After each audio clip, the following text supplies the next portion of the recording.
देखो guys, last exam है business studies, सिर्फ 2 दिन है आपके हाथ में। मैं आप लोग को पूरा बताने वाला हूं किस तरीके से आप लोग 95 ये लास्ट 2 दिन में स्कोर कर सकते हैं। चैप्टर वाइज पूरा इंपॉर्टेंट क्वेश्चंस आप लोगों के लिए मैं लेके आया हूं। साथ ही साथ आप लोगों को कैसे केस स्टडी बेस्ड क्वेश्चंस आप लोगों को सॉल्व करनी है, प्रेजेंटेशन कैसा रहेगा, 2 दिन का स्ट्रैटेजी किस तरीके से रहने वाला। अगर आपको आंसर नहीं भी आता फिर भी आप लोग कैसे आंसर लिखोगे, तो इंपॉर्टेंट क्वेश्चन के साथ ये सारी चीज भी इस वीडियो में कवर होने वाली है। आप लोगों को ये वीडियो देखने के बाद मैं आपको गारंटी देता हूं, ये वीडियो देखने के बाद आपको कोई भी वीडियो देखने की जरूरत नहीं पड़ेगी। और आप लोगों ना कमेंट में आके मुझे बोलोगे कि भैया पेपर एज इट इज आया था। सो हाय गाइस, आई एम उज्जवल शर्मा। मुझे बीएसटी में कितना आया? मुझे 99 आया। मैथ्स में मुझे कितना आया? 99 आया। इकोनॉमिक्स में 98, अकाउंट्स में 98 और साथ साथ इंग्लिश में 96 आया। तो मैं आप लोग को पूरा हेल्प करने वाला हूं, टॉपर स्ट्रैटेजी बताने वाला हूं कि आप लोग को किस तरीका से इंपॉर्टेंट क्वेश्चंस पे ध्यान देनी है, किस तरीके से प्रेजेंट करने वाले हैं। तो वीडियो बिल्कुल एंड तक देखेगा। और मैं आप लोग को लिटरली बोलता हूं, अपने लिए नहीं अपने पेरेंट्स के लिए लास्ट एग्जाम में पूरा दम झोंक दो जितना भी अंदर है। बीएसटी का जो पेपर आता है ना, वो ऐसा नहीं है कि कुछ चेंज होके आएगा। एक थ्योरी सेट है, उसी के बेसिस पे घूम फिरा के क्वेश्चंस आता है। और एबीसी एनालिसिस मतलब कि कम चैप्टर में सबसे ज्यादा मार्क्स आप लोग ला सकते हो। ये मैंने पूरा खुद से एनालाइज किया है, प्रीवियस क्वेश्चन पेपर पूरा उठा के देखा है। उसके बाद आप लोग के लिए मैं क्वेश्चंस लेके आया हूं, मोस्ट इंपॉर्टेंट क्वेश्चंस। इसको करके चल जाओ, आप लोग डेफिनेटली पास तो हो जाओगे, साथ ही साथ अच्छा स्कोर लेके आ पाओगे। और अगर मेरा पूरा एग्जीक्यूट कर लिया ना, 95% प्लस लाने से कोई नहीं रोक सकता आप लोग को, ये मेरा गारंटी है। अकाउंट पे मैंने बनाया था, इंग्लिश पे बनाया था, मैथ्स में बनाया था। बहुत सारे मुझे कमेंट सेक्शन में, साथ साथ इंस्टाग्राम में मुझे मैसेज करके बोल रहे हैं कि भैया as it is board exam में पेपर उठ के आया है। तो आप लोगों को सिंपली फॉलो करना है जो मैं बोल रहा हूं। मतलब आप लोग को ये वीडियो देखना है, फॉलो करना है, और किसी को और वीडियो देखने की जरूरत नहीं पड़ेगा आपको, ये मैं वादा करता हूं आप लोगों को। और देखो 2 दिन है भाई, पूरा जान लगा दो, पूरा जितना भी आपका दम है ना, सिर्फ 2 दिन में झोंक दो। बिजनेस स्टडीज के पेपर के बाद ना आपको कोई नहीं बोलने वाला कि भैया बुक उठा के पढ़ाई करो। सिर्फ 2 दिन है, मेहनत कर लो। और मैं आपको बोलता हूं कि आपका सबसे ज्यादा बेटर जाएगा ये एग्जाम, लास्ट एग्जाम। और एक चीज याद रखना कि ये थ्योरी पेपर है, आप लोग को लिखना भी है, तो हाथ से थोड़ा प्रैक्टिस भी कर लेना। अब स्टार्ट करते हैं इस वीडियो को, लेकिन स्टार्ट करने से पहले देखो यार, मेरा 95,000 सब्सक्राइबर्स के बहुत ज्यादा करीब है। तो जो लोग भी चैनल को सब्सक्राइब नहीं करके रखे हैं, चैनल को सब्सक्राइब कर दो। आप लोग को मैं ऐसे ही चैनल सब्सक्राइब करने नहीं बोल रहा हूँ। सीयूटी एग्जाम आने वाली है आपकी, उसमें मैं आपको टिप्स एंड ट्रिक्स बताऊंगा, टॉपर्स का स्ट्रैटेजी बताऊंगा, कौन कौन से ऐसे गलती है जिसकी वजह से टॉप कॉलेजेस आपको छूट जाता है, वो गलतियां बताऊंगा। तुक्का कैसे लगाना है एग्जाम में, ये वीडियो बताऊंगा। तो आप लोग का जब तक कॉलेज में, अच्छा कॉलेज में एडमिशन नहीं हो जाता ना, तब तक मैं आपका हाथ पकड़ के चलूंगा। ये मेरा वादा है आप लोगों से, ये मेरा प्रॉमिस है। तो प्लीज चैनल को सब्सक्राइब करके रख लीजिएगा, आप लोग के लिए वन स्टॉप सोल्यूशन होने वाला है। चैनल को सब्सक्राइब कर दो। और कौन लोग बीएसटी में 95% प्लस लेके आओगे, I can and I will जरूर कमेंट कर देना, और एक लाइक जरूर कर देना। टारगेट करते हैं 200 लाइक्स के लिए, लेकिन मुझे पता है आप लोग उससे ज्यादा करवा दोगे। तो चैनल को सब्सक्राइब कर लीजिएगा। अब आगे बढ़ते हैं वीडियो में, प्रेजेंटेशन पे बात करेंगे, इंपॉर्टेंट क्वेश्चन पे भी बात करेंगे, एमसीक्यू कैसे सॉल्व करें वो बात करेंगे, केस बेस्ड स्टडीज कैसे सॉल्व करना है, सारा चीज पे बात करूंगा। तो पूरा आप लोग को वीडियो एंड तक देखनी है। स्टार्ट करते हैं इस वीडियो को। First of all chapter wise चलते हैं। चैप्टर वाइज आप लोग को इंपॉर्टेंट क्वेश्चंस क्या क्या है यहाँ पे मैनेजमेंट का। मैं देखो मैंने पूरा हाथ से लिखा है एक एक चीज, तो प्लीज यार लाइक भी कर देना, ठीक है। आगे बढ़ते हैं, चैप्टर वाइज आपको बताता हूं। सबसे पहले मैनेजमेंट का। मैनेजमेंट चैप्टर में आप लोग का mostly case study based questions आएगा। यहाँ पे आप लोग को फंक्शंस ऑफ मैनेजमेंट, साथ साथ इंपॉर्टेंस ऑफ मैनेजमेंट पढ़ना है। 6 नंबर का आएगा ही आएगा क्वेश्चन, ये गारंटी है। यहाँ पे आता नेक्स्ट आपका चैप्टर है प्रिंसिपल्स ऑफ मैनेजमेंट, ये 7 नंबर का आता है। हेनरी फेयोल का, साथ साथ आपका एफ डब्ल्यू टेलर्स टेक्निक, ये क्वेश्चन आप लोग को पूछ सकती है। 7 नंबर का आएगा ये। नेक्स्ट आता है आपका प्लानिंग। अब देखो ये जो है ना इंपॉर्टेंट है, प्लानिंग, डायरेक्टिंग, कंट्रोलिंग, स्टाफिंग और आपका ऑर्गेनाइजिंग, ये बहुत इंपॉर्टेंट चैप्टर्स है। इसको अच्छे से करके जाना, क्योंकि इससे डायरेक्ट क्वेश्चंस ही आएगी आपको। और यहाँ पे आपको प्लानिंग में क्या आएगा, देखो प्लानिंग का 3 क्वेश्चन तो सबसे इंपॉर्टेंट है, दैट इज टाइप्स क्या है प्लानिंग, आप लोग का प्रोसेस क्या है, लिमिटेशंस क्या है। नेक्स्ट आता है आपका ऑर्गेनाइजेशन का। ऑर्गेनाइजेशन का स्ट्रक्चर आएगा ही आएगा, डिसेंट्रलाइजेशन भी आएगा ही आएगा। मतलब ये 2 क्वेश्चंस के अलावा ऑर्गेनाइजेशन में कोई और चैप्टर है ही नहीं। दूसरा आता है आपका स्टाफिंग। देखो स्टाफिंग में ना एक केस स्टडी बेस्ड क्वेश्चन आ सकता है सिलेक्शन प्रोसेस का ऊपर, लेकिन सिलेक्शन प्रोसेस का आपको पूरा अच्छे से पढ़ के जाना है क्या क्या होता है। दूसरा आपका sources of staffing, again important है, और ये आपका 8 नंबर से आएगा। नेक्स्ट आता है आपका डायरेक्टिंग। डायरेक्टिंग में फाइनेंशियल्स एंड नॉन फाइनेंशियल्स का एक टॉपिक है, वो पढ़ के जाना। मैस्लो का आएगा ही आएगा, ये डायरेक्ट क्वेश्चंस भी आता है और आपको इजीली मार्क्स दे के जाएगा। नेक्स्ट आता है आपका लीडरशिप पे एक केस स्टडी क्वेश्चंस आ सकता है आप लोगों का। 8 नंबर का टोटल ये लीडरशिप डायरेक्टिंग के ऊपर होता है। Of effective communication direct question आएगा, तो इसको जरूर से रट के जाना भाई। नेक्स्ट आता है आपका कंट्रोलिंग। कंट्रोलिंग का सिर्फ एक ही इंपॉर्टेंट क्वेश्चन आता है, that is importance of controlling क्या है। केस स्टडी क्वेश्चन भी आ सकता है इससे, लेकिन स्लाइट लेस चांसेस है, बट डायरेक्ट क्वेश्चन आने का ज्यादा चांस है, और उसमें 4 नंबर आपको देके जाएगा। तो ये पार्ट ए का इंपॉर्टेंट क्वेश्चन हो गया। पार्ट बी में आपको क्या क्या इंपॉर्टेंट क्वेश्चन है। फाइनेंशियल मैनेजमेंट में आप लोग को 8 नंबर मिलेगा। भैया फाइनेंशियल मैनेजमेंट बहुत इंपॉर्टेंट चैप्टर है, आप लोग को करके ही जानी है। फाइनेंशियल मैनेजमेंट में फैक्टर्स अफेक्टिंग क्या है, इससे एक केस स्टडी क्वेश्चन पूछा जा सकती है। यहाँ पे वर्किंग कैपिटल और डिविडेंड के बारे में पढ़ लेना इंपॉर्टेंट है, और आप लोग को क्वेश्चन पूछा जाएगा। तो जब मैं बोल रहा हूँ प्लीज उसे नोट करते रहिए, क्योंकि आप लोगों को ये जो क्वेश्चन है बहुत इंपॉर्टेंट है, और इसी से बेस पे आपको पूरा बोर्ड बीएसटी का जब आप एग्जाम पेपर पढ़ोगे ना, आप लोग को देखो जो मैंने बताया वही पेपर में आ गया, मतलब लिटरली यही आने वाला है, तो आप लोगों को करके जानी है। नेक्स्ट आता है आपका फाइनेंशियल मार्केट का। फाइनेंशियल मार्केट में मोस्टली डिफरेंस पूछा जाएगा, और ये सिंपली 7 मार्क्स आपको देके जाएगा। डिफरेंस बताओ, 7 नंबर लेके जाओ, तो प्लीज आप लोग ये करके जाएगा। मनी एंड कैपिटल का डिफरेंस इंपॉर्टेंट है, प्राइमरी एंड सेकेंडरी मार्केट का इंपॉर्टेंट है, और सभी का फंक्शंस पढ़ के जाना। सभी का फंक्शंस डायरेक्ट क्वेश्चन आएगा। मार्केटिंग में आप लोग को आएगा पैकेजिंग एंड लेबलिंग का डिफरेंस आ सकता है, पैकेजिंग एंड लेबलिंग का डिस्क्रिप्शन आ सकता है, इसको पढ़ के जाना अच्छा से। दूसरा आपका एलिमेंट्स ऑफ प्रमोशन मिक्स, ये इंपॉर्टेंट है कि आप लोग पूरा अच्छे से रट के जाओ। भैया एज इट इज क्वेश्चन आती है, और एज इट इज आपको नंबर मिल जाएगा फुल, तो प्लीज इसको रट के जाना एलिमेंट्स ऑफ प्रमोशन मिक्स का। नेक्स्ट आता है आपका प्राइस ऑफ द कमोडिटी। देखो ये सबसे वेटेड चैप्टर है जो मैं बोलता हूं आपका बीएसटी का मार्केटिंग का चैप्टर। 11 नंबर आप लोग को दे के जाएगा। 11 मार्क्स के लिए आपको लड़ना है और आपको रट के जाना है। कंज्यूमर का डायरेक्ट क्वेश्चन आता है, कंज्यूमर राइट्स एंड रिस्पॉन्सिबिलिटीज क्या है। अब एक जो मैं बोलता हूं को स्लाइटली रीड करके जाइएगा, रट के मत जाइएगा, that is caveat emptor and caveat mandator. बहुत इंपॉर्टेंट है, एक बार रीड के जाइएगा। मुझे लगता है कि मेरा गट फीलिंग है कि ये क्वेश्चन इस बार का बोर्ड एग्जाम में आप लोग को पूछा जा सकता है। रिड्रेसल मैकेनिज्म भी आपको पूछा जा सकता है, तो इसको भी आप लोग रीड करके जाइएगा। देखो एक बच्चा का मोस्ट इंपॉर्टेंट ये रहता है कि केस स्टडी में आप लोग को फुल नंबर नहीं मिलता। केस स्टडी क्वेश्चन बेस में क्या होता है कि आपका कहीं ना कहीं नंबर कट जाता है, जिसका वजह से आप लोग को फुल नंबर नहीं मिलता। और देखो आप लोग को मैं ट्रिक बता रहा हूं कि आप लोग किस तरीके से केस स्टडी बेस्ड क्वेश्चंस आप लोग सॉल्व कर पाओगे। यहां पे आप लोग को सबसे पहले जब आपको केस स्टडी क्वेश्चन पूछा जाएगा, तो आप लोग को सबसे पहले उठानी है क्वेश्चंस। मतलब कि क्वेश्चंस केस स्टडी दिया रहेगा, नीचे कुछ क्वेश्चंस लिखा जाएगा, आपको क्वेश्चंस डायरेक्ट पढ़नी है। नॉर्मली बच्चा क्या करता है, केस स्टडी पहले पढ़ता है उसके बाद क्वेश्चंस देखता है। नहीं, आप लोगों का गलत अप्रोच है। सबसे पहले आप लोगों को क्वेश्चंस पढ़नी है, आपको एक अंडरस्टैंडिंग हो जाएगा कि हाँ भैया ये क्वेश्चन पूछा गया है तो ये चैप्टर से मोस्ट प्रोबेबली होगा, और 90% चांस जो आपका सबसे पहले गट फीलिंग आएगा वही होने वाला है सच।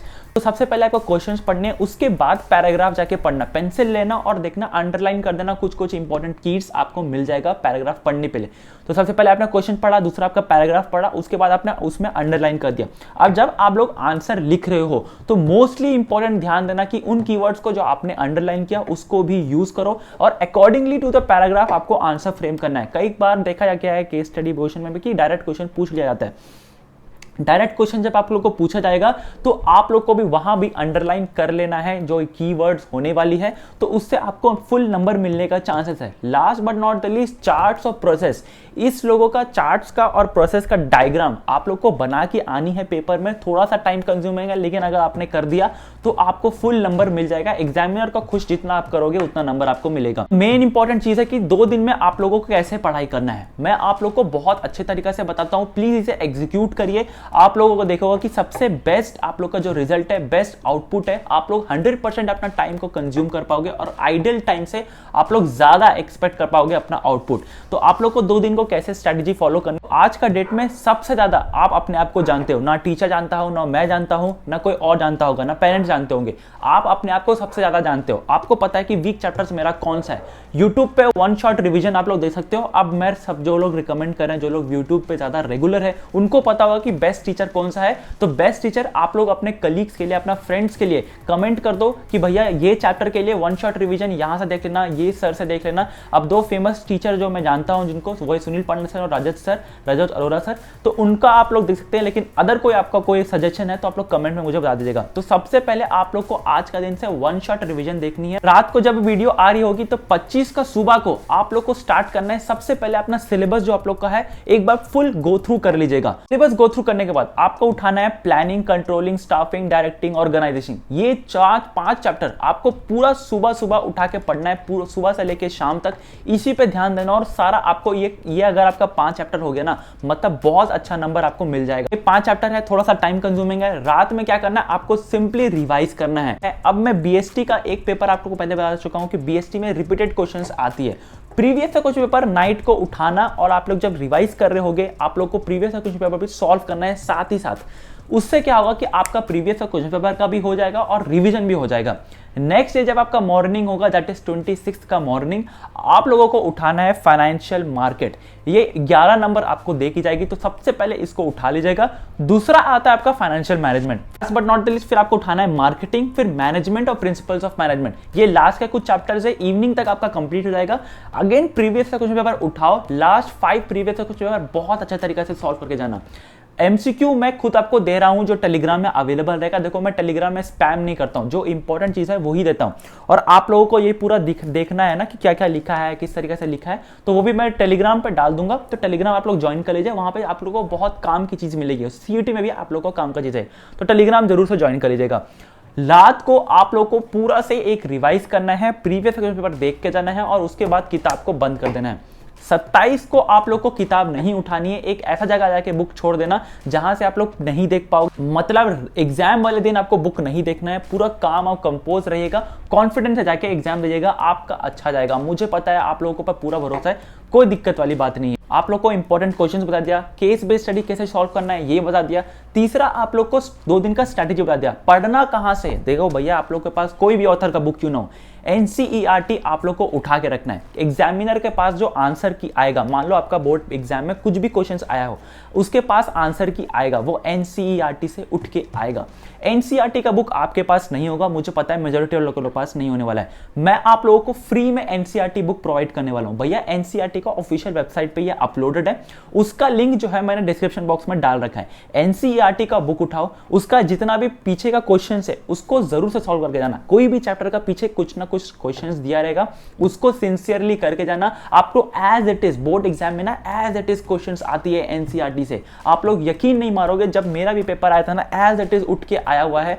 तो प्लीज आप लोग एनसीईआरटी का क्वेश्चंस जो है पीछे का करके जाना और इलस्ट्रेशंस देख के जाना। जितने भी केस बेस्ड स्टडीज है एनसीईआरटी से उठ के आने वाला है, तो आई वुड हाईली रिकमेंड कि 2 दिन आप लोग कोई भी ऑथर का बुक पढ़ रहे हो उसको छोड़ दो, एनसीईआरटी का बुक उठाओ और पढ़ो। लिंक कहां मिलेगा, जो आपको फ्री में एक्सेस देगा, मतलब 1 रुपया भी नहीं लगेगा, उसको डिस्क्रिप्शन बॉक्स में मैंने डाल रखा है, तो जाके जरूर से उठा के पढ़ के आना। Last but not the least भैया आपका प्रेजेंटेशन पे कैसे रहेगा। मुझे आंसर नहीं आता, फिर भी मैं कैसे लिखूं जिसके वजह से मुझे 5 नंबर से 4 नंबर मिल जाए, 4 नंबर से 3 नंबर मिल जाए, या फिर 2 नंबर मिल जाए, आंसर नहीं आते हुए भी। सबसे पहले आप लोग को जो क्वेश्चंस आती है जिसका ऊपर 100% कॉन्फिडेंस, उसको सबसे पहले करके आओ। देखो मैं ट्रिक बता रहा हूं, ध्यान से सुनना। पीएचडी पेपर का जो सबसे पहले आती है आप लोग करके आ जाओ, अच्छे से करके आओ। लेकिन उसमें एक ट्रिक ऐड ऑन ये कर देना, एग्जामिनर का ना साइकोलॉजी के साथ खेलो भैया। आपको पता है कि एग्जामिनर एक दिन में बहुत सारे पेपर्स करेक्ट करते हैं, उसके ऊपर भी प्रेशर आता है। आप लोग क्या करो, ट्रिक खेलो।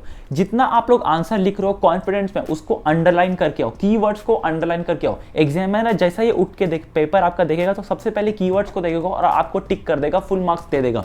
जो कॉन्फिडेंट है सबसे पहले उसको करके आ रहे हो तो, और अंडरलाइन करके आ रहे हो तो फुल नंबर दे देगा। जो आपको नहीं आता उसमें भी आप लोग अंडरलाइन करके आओ, कीवर्ड्स को लिख के आओ, और थोड़ा सा ना बड़ा बड़ा लिख के आना, पैराग्राफ थोड़ा बड़ा कर देना, एक्टिव है तो पैसिव कर देना, उसमें भी अंडरलाइन करके आना। एग्जामिनर ना सोचेगा कि भैया इसको आता है, ये इसको ना मतलब आंसर आता है, और वो फ्लो में कि अंडरलाइन किया हुआ है उसको फ्लो में आपको नंबर दे देगा। एग्जामिनर का साइकोलॉजी के साथ जितना भी खेलोगे ना उतना आपको नंबर मिलेगा। अभी यार एक चीज इंपॉर्टेंट है, प्रेजेंटेशन पे मार्क्स है भैया, प्रेजेंटेशन पे मार्क्स है। मैं चीख के हर वीडियो में बोलता हूं, प्रेजेंटेशन पे जितना आप लोग इन्वेस्ट कर पाओगे उतना करो। एग्जामिनर का ना बीवी के साथ लड़ाई हुआ है, उसका बच्चा उसको कोई गिफ्ट मांग रहा है, बहुत उसका मूड खराब है, उसका कलीग के साथ लड़ाई हो गया है, उसका मतलब सब सोच लो कि आपका जब पेपर करेक्ट होगा तो सबसे खराब मूड उसी का होगा। तो आपको जितना अच्छे से प्रेजेंटेशन करके आना है उतना अच्छे से करके आओ। मान लो कि क्लास 5th स्टैंडर्ड का स्टूडेंट जो है वो पेपर करेक्ट कर रहा है, एज इट इज आप लोग को एनसीईआरटी से देख के आना है, वो बहुत अच्छा आपको मिलेगा नंबर। और हैंडराइटिंग भैया, हैंडराइटिंग को ऊपर मार्क्स है। आप लोगों को कोई यूट्यूबर नहीं बोलता हैंडराइटिंग करके आना है, हैंडराइटिंग थोड़ा सा आप लोग बेहतर करके आओ। 2 दिन में हैंडराइटिंग आपका मतलब अचानक से कंप्यूटराइज तो नहीं हो सकता, लेकिन थोड़ा कोशिश करना अच्छा करने का। अब अच्छा करने का चक्कर में क्या होता है ना कि मैंने पिछला बार बोला था कि हैंडराइटिंग अच्छा करके आना, पिछला स्टूडेंट ने कहा कि मैंने हैंडराइटिंग तो अच्छा करके आया पर मेरा पेपर छूट गया। नहीं भैया, आप लोग को हैंडराइटिंग अच्छा करके आना है, लेकिन उसके साथ आप लोग को स्पीड भी मेंटेन करके रखनी है, जिसके वजह से आप लोगों का जो पेपर है वो आपका प्रेजेंटेशन, अंडरलाइन, आपका हैंडराइटिंग और टाइमली कंप्लीट हो जाए। तो ये प्रेजेंटेशन का है, आप लोग को एक्टिव पैसिव पे करके आना है। अगर आपको आंसर नहीं आता, जो भी टॉपिक रिलेटेड आपको आता है, मतलब अगर उसको उससे टॉपिक मैनेजमेंट से पूछा गया, मुझे मैनेजमेंट का क्वेश्चन आता ही नहीं है, जो क्वेश्चन पूछा गया उससे रिलेटेड कुछ भी लिख दो, डेफिनेशन लिखो, उसके बारे में लिखो, लेकिन लिखो और उसको अंडरलाइन करके आना। उससे आपको नंबर मिलेगा, 4 में से 2 न मिलेगा, 1 मिलेगा, 0 से तो बेटर है। ऐसा कोई भी क्वेश्चन नहीं होना चाहिए जो आप छोड़ के आ रहे हो, वो बिल्कुल भी मत करना। और देखो यार, मैं आपको कुछ दिल की बात बोलता हूँ, लास्ट एक पेपर है, लास्ट पेपर है, और लास्ट पेपर आप लोग सोच रहे हो कि ना भैया लास्ट पेपर में ऐसे क्या चमत्कार हो सकता है। जो भी पेपर आपका गया है ना भैया, भाड़ में जाए। लास्ट पेपर है आपका, आपको पेन उठाना है और आप लोगों को ये प्रूफ करना है कि मैं बीएसटी में सबसे अच्छा मैं हूं। आप लोग को सोच लो कि भैया आपका नंबर जितना भी भाई बाकी पेपर में ना 60 आ रहा हो, 70 आ रहा हो, 80 आ रहा हो, 90 आ रहा हो, कोई दिक्कत नहीं है। बीएसटी का पेपर में आप लोग को 95% लेके आना है। क्लास वाले बोलते हैं ना कि भैया आप एक एवरेज स्टूडेंट हो, आपसे तो नहीं हो पाएगा, आप लोग तो कुछ कर ही नहीं पाएंगे। थ्योरी में बहुत लोग बोलते हैं कि मेरा थ्योरी बेकार है। नहीं यार, यही तो है समय प्रूफ करने का। बोर्ड एग्जाम का मैटर करता है मार्क्स, आपका प्री बोर्ड में कैसा आया, क्लास 10 में कितना आया, कोई मैटर नहीं करता। क्लास 12 का बोर्ड एग्जाम में ना अगर आपने प्रूफ कर दिया कि हाँ मैं ला सकता हूं, मेरे अंदर दम है, उस सोसाइटी को प्रूफ कर दो कि भैया मैं एवरेज स्टूडेंट नहीं हूं। That is the only thing that you can do, the best thing that you can do. तो प्लीज मेक श्योर करेगा कि पेन उठाओ, पेन उठाओ और पूरा दुनिया को प्रूफ कर दो कि आप में दम है। और मुझे पता है यार, जो ये वीडियो क्लिक किया है ना, आप लोग कर सकते हो। आपको क्या करना है, जो मैंने इंपॉर्टेंट टॉपिक्स दिया, जिस तरीके से मैंने स्ट्रैटेजी बताया, जिस तरीके से मैंने प्रेजेंटेशन बताया, उसको एग्जीक्यूट करना है और मोटिवेट रखना है। लास्ट के कुछ 2 दिन बाकी है, आपको पूरा दम झोंक दो, पूरा दम, जितना दम है अंदर। और लास्ट 2 दिन के बाद ना आपको मैं सीयूटी का स्ट्रैटेजी बताने वाला हूँ, सारा हेल्प करने वाला हूँ। तो उसके लिए चैनल को सब्सक्राइब करके रख लीजिएगा। जाते जाते ये बता दूँ कि मेरा बर्थडे आने वाला है और मेरा 95% सब्सक्राइबर्स के बहुत ज़्यादा करीब है। तो आप लोग सब्सक्राइब करके रख देंगे तो मेरे लिए भी बहुत ज़्यादा मोटिवेशन रहेगा। जैसे मैं आप लोग के लिए फ्री ऑफ कंटेंट बनाता हूँ, आप लोग के सब्सक्राइब करने के लिए बहुत ज़्यादा फ्री है, इससे मुझे भी मोटिवेशन मिलती है। आप लोगों को जो मैं इंपॉर्टेंट क्वेश्चन बताया हूँ वो कहाँ मिल जाएगा, मुझे टेलीग्राम पर मिल जाएगा। ये फोटो पूरा मैंने अपलोड करके रखा है, तो आप लोग उसे जब भी टाइम मिले आप उसको रीड कर सकते हैं, ताकि आप लोग को भी एक कॉन्फिडेंस आ जाए। पेन उठाओ और पूरा दुनिया को प्रूफ कर दो कि यू कैन डू इट। और मुझे पता है यार, तू कर लेगा। ठीक है, तो आज के लिए बस इतना ही, मिलते हैं अगले वीडियो में। तब तक के लिए बाय। लेकिन चैनल को सब्सक्राइब करना बिल्कुल मत भूलिएगा।